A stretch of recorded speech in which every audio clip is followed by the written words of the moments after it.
Hi, it's Double975, and today I'm bringing you a video showing you me doing some undermining as part of Power Play.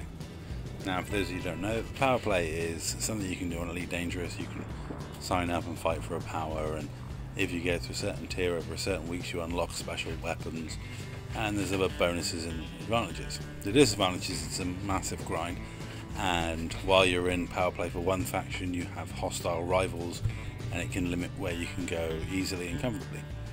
Now, they have updated Power Play to make it easier, so you're less likely to be attacked in hostile areas if you're just trading or something like that. But as someone who plays predominantly as a trader, I tend to avoid Power Play like the plague. It's just not worth it. And I think, to be honest, most people see Power Play as something that's not really worth it. There are a lot of people pledge to certain powers, but most people just pledge, get the unlock or the weapon they want, then pledge to the next one, get the unlock or weapon they want, then pledge to the next one. And not many people, there are a few role-playing types that do, but not many people care about the growth and expansion of the faction or the Power Play character that they represent. Then for the most part, a lot of people don't. Now, I personally would like to see Power Play almost completely scrapped and replaced with something else.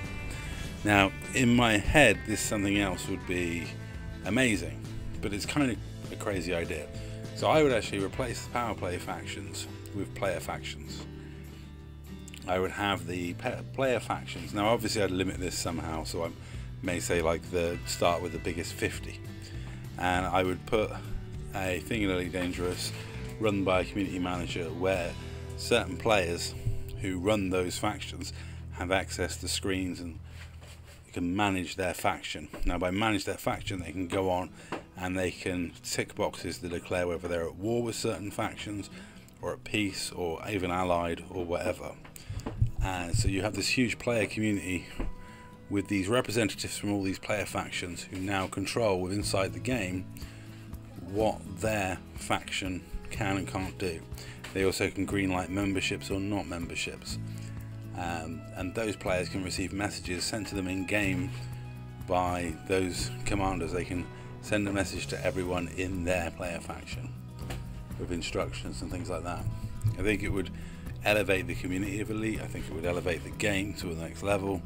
There would have to be, I would say, 3 or 4 factions run by Frontier for players that may not be able to get into other player factions or players just starting out. But I think on the whole, a lot of player factions are very inclusive, and I think you'd really struggle to not be able to get in a player faction. But it would be something more engaging, because the player factions would then have, imagine then you basically, if I was in the XO, for example, or the Church of the Space Cat, I would have it in my name. If I then travelled into territory, say into the XO space as a member of the Space Cat, suddenly I would be I could be allied with them, I could be hostile to them. It would depend on the choices made by the head of the Church of the Space Cat. So I'd probably go to war with everyone if it was the Space Cats. But you get what I mean. So the player faction would then choose, and and as it grew, we could allow more and more player factions in. It would take a team at Frontier to run it as a community, to run things in the background. It would take dedication from certain members of the player factions to run their end, but people who run player factions already do that anyway. And it would put some of the tools and things that are on Inara into the game and make it much easier to follow who's in what faction and what's going on between the factions. Anyway, that's my crazy idea. I just thought I'd throw it out there and see what you think. I've been thinking a lot lately, considering I've been getting bored undermining. That's all. Thanks for watching.